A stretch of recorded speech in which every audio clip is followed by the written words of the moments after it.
اور تم لڑکے لڑکیاں اکٹھے پڑھتے ہو. ہمارا culture boy friend girl friend نہیں ہے، ہمارا کلچر نکاح ہے اور حیا ہے اور پاک دامنی ہے. ہم وہ نہیں ہیں جن کو ہم خود تراشتے ہیں منازل کے سنگ مید. ہم وہ نہیں ہیں جن کو زمانہ بنا گیا. اپنی عزت کی، اپنی ناموس کی، اپنی چادر کی، اپنے دامن کی حفاظت کرو.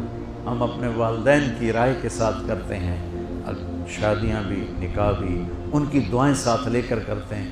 اس کلچر نے کورٹ نکاح تک لڑکوں کو پہنچا دیا، اور کورٹ کے نکاح 99.9 کیا 110% ناکام ہوتے ہیں کہ جب گرل فرینڈ بیوی بن جاتی ہے پھر وہ ڈائن بن جاتی ہے، پھر وہ بیوی نہیں ہوتی ہے، پھر وہ ساری محبتیں ختم ہو جاتی ہیں، پھر اگے مگر ہوتی ہے. تو وہ محبت جو شادی کے بعد پیدا ہوتی ہے وہ اصل محبت ہوتی ہے، وہ اصل پیار ہوتا ہے. لہذا بچوں میں آپ کو نصیحت کرتا ہوں اپنی تہذیب کو، ہماری مشرقی تہذیب نہیں، ہماری اسلامی تہذیب، ہماری مشرقی اقدار نہیں، ہماری ایمانی اقدار، ہماری ویلیوز ہیں.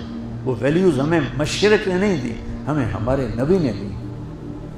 تو اللہ کے واسطے اپنی عزت کی حفاظت کرو، اپنے ماں باپ کی.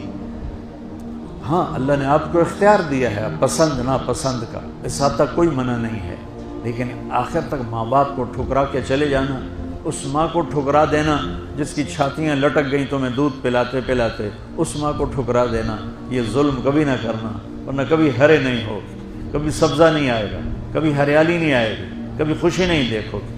اور ماں باپ کی دعائیں چاہے وہ سخت بھی کر جائیں، زیادتی بھی کر جائیں، آپ کو وہاں تک پہنچائیں گی کہ فرشتے بھی نیچے رہ جائیں گے.